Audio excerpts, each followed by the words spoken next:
தமிழகத்திற்கு துணை முதல்வர் தேவையில்லை என்று வைகோ இன்று பேட்டி அளித்திருந்தாலும், துணை முதல்வர் அல்லது தற்காலிக முதல்வர் நியமிக்கப்படுவது உறுதி என்றே தெரிகிறது. தமிழக முதலமைச்சர் தொடர்ந்து மருத்துவமனையில் சிகிச்சை பெற்று வருவதாலும், மத்திய அரசாங்கம் தொடர்ந்து நெருக்கடி கொடுக்கும் காரணத்தினாலும் தற்காலிக முதல்வர் அல்லது துணை முதல்வர் நியமிப்பது குறித்து அதிமுக அமைச்சர்கள் ஆலோசனையில் ஈடுபட்டு உள்ளதாக தகவல்கள் வெளியாகி உள்ளன.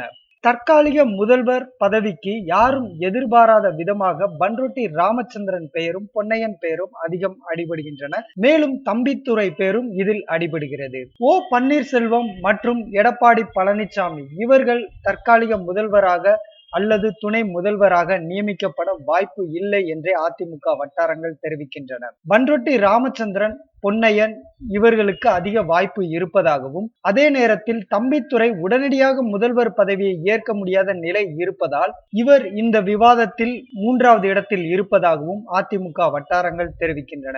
மேலும் வேலுமணி, தங்கமணி அவர்கள் பெயரும் இந்த விவாதத்தில் பேசப்பட்டதாக தெரிகிறது. இந்த விவாதம் 3 கோணங்களில் நடத்தப்பட்டதாக தெரிகிறது. ஒன்று, தற்காலிக முதல்வரை நியமிக்கலாமா அல்லது துணை முதல்வரை அமைக்கலாமா அல்லது துணை முதல்வரை அமைக்காமல் அமைச்சர் குழு ஒன்றை அமைக்கலாமா என்பது குறித்து ஆலோசித்து வருவதாக தெரிகிறது. அதிமுகவை பொறுத்தவரை தற்காலிக முதல்வருக்கோ துணை முதல்வருக்கோ தற்சமயத்தில் எந்த ஒரு வாய்ப்பும் இல்லை என்பதை நாம் உறுதியாக தெரிவிக்கலாம். ஆனால் மத்திய அரசாங்கத்தின் நெருக்கடியினால் இந்த விவாதங்கள் தலைமைச் செயலாளர்கள் மற்றும் அமைச்சர்கள் மத்தியில் நடைபெற்று கொண்டு இருக்கிறது.